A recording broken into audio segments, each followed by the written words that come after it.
जय हिंद साथियों, आज की इस वीडियो में हम आपको बताने वाले हैं कि आप किसी भी थाने में एफआईआर किस प्रकार से दर्ज कर सकते हैं या फिर आप शून्य एफआईआर इसी को हम जीरो एफआईआर भी कहते हैं। इन दोनों में अंतर क्या होता है इसके बारे में भी इस वीडियो में हम बताएंगे। देखिए, हम लोगों के लिए क्या है कि शून्य एफआईआर है वो बहुत ही काम का चीज़ है, क्योंकि एफआईआर जो है वो कई बार जो है सो हमारे अधिकार से बाहर हो जाता है। क्योंकि कुछ लोग ऐसे होते हैं हमारे अपने क्षेत्र में, आप लोग भी अपने अपने क्षेत्र में ऐसे कुछ बाहुबली टाइप के लोग ज़रूर होंगे जो अपने क्षेत्र के अंतर्गत जो थाना है उस पर वो अपने प्रभाव जमाए हुए रहते हैं। और उस थाने में जब आप जाते होंगे अपना एफआईआर उसके खिलाफ जो है सो लिखाने के लिए, क्योंकि वो आपके ऊपर शोषण अत्याचार करते हैं, इसके अगेंस्ट आप जाइएगा उस थाना में एफआईआर दर्ज करने के लिए, तो थानेदार दरोगा जी जो है वो आपका जो है सो समस्या को नहीं सुनेंगे और एफआईआर जो है सो नहीं लिखेंगे। ऐसी परिस्थिति में आपको न्याय नहीं मिलेगा। तो उस परिस्थिति में ये जो शून्य जीरो एफआईआर जो है ये हमारे लिए बहुत ही काम का चीज़ होता है। तो आज की इस वीडियो में हम आपको जीरो एफआईआर क्या होता है इसके बारे में बताएंगे, और इसी में आपको ये भी बताने वाले हैं कि क्राइम कितने ढंग से किए जा सकते हैं और किस क्राइम की सज़ा कौन सी मिलने वाला है, कैसा किस टाइप की क्राइम के लिए कौन सी सज़ा दिया जाता है, इस पर भी हम बात करने वाले हैं। तो चलिए आज की वीडियो को शुरू करते हैं।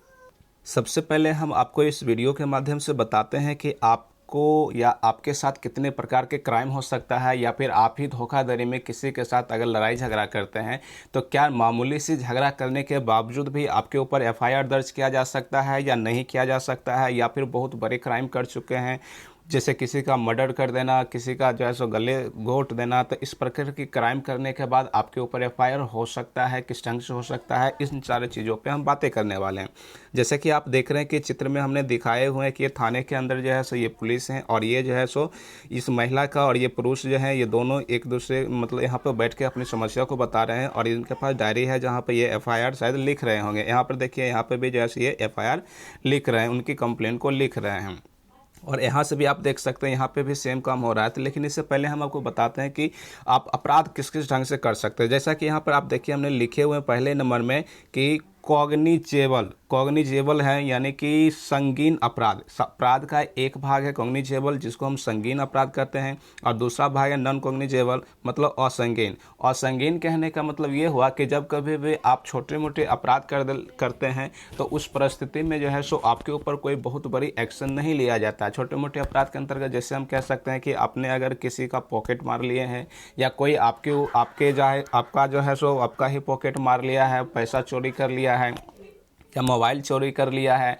या किसी के साथ झगड़ा हुआ मामूली सा, उसमें जो है सो लपड़ थप्पड़ जैसी चीज़ें जो है सो एकदम फेटाफेटी हुआ, तो छोटी मोटी जो मामला है ना उस सारे मामलों को हम नॉन कॉग्निजेबल के अंतर्गत रखते हैं और संगीन अपराध के अंतर्गत रखते हैं। और इस स्थिति में अगर आप थाने में जाइएगा रिपोर्ट लिखवाने के लिए, एफआईआर दर्ज करवाने के लिए, तो कई बार ऐसा होता है कि थानेदार आपसे पूछा जाएगा कि आपके साथ क्या समस्या हुआ, और आप बताइए कि फलने आदमी जो है सो हमको एक थप्पड़ मारा है, इसके बदले में हम उसके ऊपर एफआईआर कंप्लेन करना चाहते हैं। तो इस परिस्थिति में दरोगा जो है सो आपके जो है सो एफआईआर दर्ज नहीं करेंगे और आपको जो है सो वापस कर सकते हैं। तो इस स्थिति में जो है सो आप भी थाना ना जाएँ, वही अच्छा है, क्योंकि वो मामूली सी मामला है। वो प्रयास कीजिए कि अपने ही अंदर खुद पे ही सुलझ जाए तो बहुत अच्छा होने वाला है, ठीक है ना। क्योंकि थाना का चक्कर जिसको लग जाता है वो ऐसा माना जाता है वो उजर ही जाता है, क्योंकि वहाँ पे बहुत पैसे भी लगता है, ठीक है।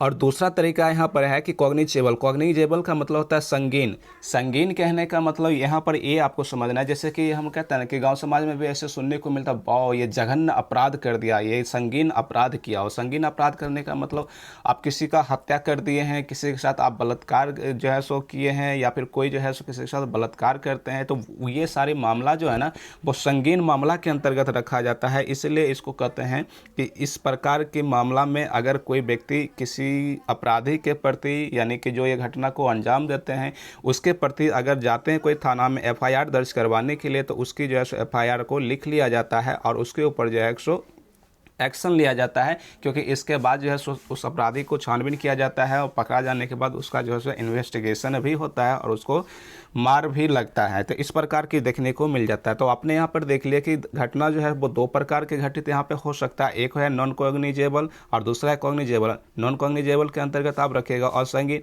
मतलब छोटे मोटे जो अपराध है वो छोटे मोटे अपराधों के लिए आप एफआईआर दर्ज ना करें, उसी में आपको बुद्धिजीवी के रूप में माना जाएगा। क्योंकि छोटे मोटे अपराध के लिए जाइएगा तो थाने में भी जो है सो आपको 4 बात भी सुना देगा और उसके बाद जो है सो आपका एफआईआर भी दर्ज नहीं किया जाएगा। दूसरा है कॉग्निजेबल। कॉग्निजेबल मतलब संगीन अपराध। तो ये जघन्य अपराध जो है इसके लिए आप जा सकते हैं और एफआईआर दर्ज कर सकते हैं। लेकिन कई बार ऐसे होता है ना कि आपकी जो है समस्या को आपके थानेदार जो है वो सुनेंगे ही नहीं, क्योंकि जिसके खिलाफ आप जा रहे हैं एफआईआर करने के लिए वो जो है सो उस क्षेत्र के अंतर्गत बाहुबली टाइप के हैं, वो उसको थाना पे जो है सो उसका दबदबा बना हुआ है, वो जो कहते हैं वही थानेदार करते हैं। तो ऐसी परिस्थिति में आपकी एफआईआर को नहीं लिखेंगे थानादार। तो उस परिस्थिति में आप किसका इस्तेमाल करेंगे? तो जीरो एफआईआर का उपयोग करेंगे। अब जीरो एफआईआर है क्या, चलिए इसके बारे में हम बताते हैं। जीरो एफआईआर समझने से पहले यहाँ पर एक और शब्द समझ लीजिए, जैसे कि यहाँ पे नॉन कॉग्निजेबल है। इस नॉन कॉग्निजेबल के बारे में ही हमने बताए थे असंगीन अपराध। और संगीन अपराध को ग्रामीण क्षेत्रों में जो है सो सनहा के रूप में भी देखने को मिल जाता है। सनहा कहने का मतलब यहाँ पर ये बताने का है, ये बताया गया है सनहा कि अगर किसी व्यक्ति के ऊपर आपको शक है कि वो व्यक्ति आगे चल के हमें जो है सो नुकसान पहुंचा सकते हैं, या फिर आपको ये शक है कि हमारे पास कुछ सामान रखा हुआ है जिसका वो चोरी कर सकते हैं, या आगे चल के वो हमारे साथ जो है सो मारपीट कर सकते हैं, या रास्ते चलते वक्त जो है सो वो बहुत प्रकार के मतलब विभिन्न प्रकार के जो है सो हमें प्रताड़ित कर सकते हैं, तो ऐसी परिस्थिति में आप क्या करेंगे? थाने जा कर के एक सनहा लिखाते हैं। ये ग्रामीण क्षेत्रों में कहा जाता है, लेकिन इसी को टेक्निकल शब्दों में नॉन कॉग्निजेबल असंगीन अपराध के अंतर्गत रखा जाता है। इसमें एक्चुअली होता ये है कि आपको जो है सो जो कंप्लेन लेकर थाना में गए हैं वो आपका शिकायत दर्ज तो कर लिया जाता है, परंतु उस पर जो है सो तुरंत एक्शन नहीं लिया जाता है, क्योंकि आपका घटना आपके साथ घटित नहीं हुआ होता है। एक संगीन असंगीन के रूप में, मतलब एक भविष्य में आपके साथ ऐसा घटना हो सकता है, इसलिए आपने पहले उसको सनहा दे दिए हैं, ताकि अगर कभी भी ऐसा आपके साथ होगा तो उस वक्त जो है सो थानेदार आपके फेवर में रहेंगे, क्योंकि आपने उसका कंप्लेन ऑलरेडी कर चुके हैं। तो ये इसका एनसीआर मतलब ये सनहा कहने को मतलब होता है, ठीक है ना।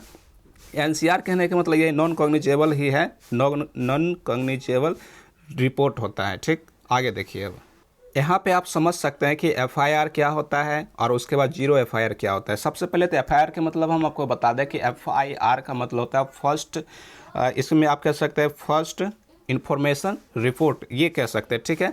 अब इसका मतलब आप समझिए कि आपके अपने क्षेत्र में आप जाते हैं अपने थाने में एफआईआर करने के लिए, तो कई बार तो आपको एफआईआर नहीं किया जाता है, तो उस परिस्थिति में आप शून्य एफआईआर का प्रयोग कर सकते हैं। अब ये होता क्या, इसको समझिए। जैसे देखिए, आप अपने क्षेत्र में गए कंप्लेन करने के लिए, एफआईआर लिखवाने के लिए, लेकिन वो आपके थानेदार जो है जो वो नहीं लिखेंगे, क्योंकि जिसके खिलाफ आप कंप्लेन कर रहे हैं वो उसके थाने के अंतर्गत ही आते हैं और उसके साथ जो है उसका उठना बैठना बराबर लगा हुआ रहता है, इसलिए वो नहीं लिखेंगे। तो ऐसी परिस्थिति में आप क्या करेंगे? किसी दूसरे थाने में जा करके, यानी कि जिस थाना क्षेत्र के अंतर्गत आप आते हैं उस थाने को छोड़ करके किसी दूसरे जगह जा करके, इंडिया के किसी भी जो है सो आप थाने में जा करके, वहाँ जाने के बाद आप जीरो एफआईआर कहते हुए उसको लिखा दीजिए रिपोर्ट। जीरो एफआईआर कहने का मतलब ये हुआ कि इसका जो एफआईआर का जो नंबर होता है वो नंबर नहीं चढ़ाया जाता है, क्योंकि वो आप अपने थाने क्षेत्र के अंतर्गत नहीं होते हैं, इसलिए इसको शून्य एफआईआर कहते हैं। मतलब इसमें नंबरिंग नहीं दिया हुआ रहता है, जबकि आप अपने थाना क्षेत्र के अंतर्गत रह करके उसके बाद रिपोर्ट लिखाते तो उस थाना के जो है सो कुछ नंबरिंग रहता है, जैसे कि उसमें पर्ची लिखा रहता था, पर्ची का नंबर होता है ना, जैसे कि 1 से लेकर 2, 3, 4, 5 इस प्रकार से जो काउंटिंग रहता है, तो इस प्रकार से आपका नंबरिंग रहता है। तो नंबरिंग में अगर मान लेते अपने थाना क्षेत्र के अंतर्गत अगर आपका एफआईआर हो जाता और आपका नंबर मिल जाता कितना, 26/2022। 2022 कहने का मतलब आपका साल 2022 हो जाएगा, और 26 कहने का मतलब उस पर्ची का जो नंबर है वो 26वां नंबर है। तो ये जो है सो आपका एफआईआर के अंतर्गत देखने को मिलता है। जबकि जीरो एफआईआर जो आप अपने थाना क्षेत्र के अंतर्गत ना होकर के किसी दूसरे थाना क्षेत्र के अंतर्गत रह के उसके बाद रिपोर्ट लिखाते हैं, तो उस वक्त आपको नंबर नहीं दिया जाता है, जीरो नंबर दिया जाता है, और जीरो शून्य नंबर देने के कारण है इस एफआईआर को जीरो एफआईआर कहते हैं। और इसमें जो है सो आपकी रिपोर्ट को आपके थाना क्षेत्र के अंतर्गत वहाँ से इसको जैसे ट्रांसफ़र करके भेजा जाएगा, और उसके बाद जो है सो ये आपकी समस्या को सुनेगा और एक्शन लिया जाएगा। जैसे एक आप जानते हैं घटना आसाराम बापू के बारे में, कि आसाराम बापू राजस्थान के रहने वाले हैं, और वहाँ पर जो है सो तो जानबे करते हैं वो कैसे कैसे कांड किया करते थे। तो इस परिस्थिति में एक लड़की जो है, महिला जो है, उनके कामों को देख करके, मतलब उनके कामों से तंग आकर के जो है सो आते हैं अपने थाना क्षेत्र के अंतर्गत एफआईआर करने के लिए, लेकिन वहाँ के थानेदार नहीं लिखते हैं। तो वो बेचारी अपने पापा के साथ दिल्ली जाते हैं और दिल्ली में जा कर के जीरो एफआईआर लिखवाते हैं और उसके बाद जो है सो यहीं से उसकी ट्रांसफ़र करके उसकी रिपोर्ट को राजस्थान भेजा जाता है और फिर जो है सो वो पुलिस जो है सो उस पर एक्शन लेते हैं। और आज के समय में आसाराम बापू कहाँ, ये आप भी अच्छे प्रकार से जान ही रहे हैं।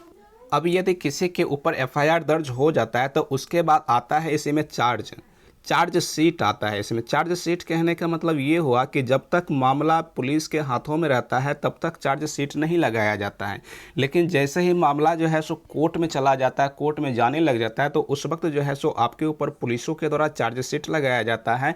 और इस चार्ज शीट के माध्यम से इसके अपने अंडर में जो ताकत होती है वो सब अब ख़त्म हो जाता है। अब ये मामला चला जाता है कहाँ, तो कोर्ट में चला जाता है। और कोर्ट में जाने के बाद आपकी समस्या को कौन सुना जाएगा, तो कोर्ट में वकील जो आपका होगा वो आपकी जो है सो समस्या को जज के सामने रखेंगे, आपको जो है सो न्याय दिलाने का काम करेंगे। और यहाँ पे जो जज साहब बैठे हुए हैं वो आपको देखेंगे कि आप सही में निर्दोष हैं या फिर दोषी हैं, उस हिसाब से आपको वो सज़ा सुनाएंगे।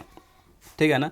तो इस प्रकार से जो है सो आज की वीडियो में हमने आपको सिखा दिया कि जीरो एफआईआर क्या होता है, और उसके बाद जो है सो क्राइम कितने प्रकार का होता है, कॉग्निजेबल क्या होता है, नॉन कॉग्निजेबल क्या होता है, इन सारी चीज़ों के बारे में हमने आपको अच्छे से समझा दिए हैं। उम्मीद करते हैं कि आपको ये वीडियो पसंद आया होगा। अगर वीडियो पसंद आया हो तो एक लाइक ज़रूर कर लीजिएगा। हमारे चैनल पर नए आए हैं तो एक सब्सक्राइब भी दे दीजिएगा, क्योंकि आप हमारे साथ जुड़ जाएंगे तो जब भी हम वीडियो अपलोड करेंगे तो सबसे पहले आप तक वीडियो पहुंचेगा। और इस प्रकार के वीडियो हम बार बार पर डे जो है सो अपलोड करते रहते हैं, तो आपको बेनिफिट मिलने वाला है। तो चलिए, हमारे वीडियो को यहाँ तक देखने के लिए आप लोगों को बहुत बहुत दिल से धन्यवाद।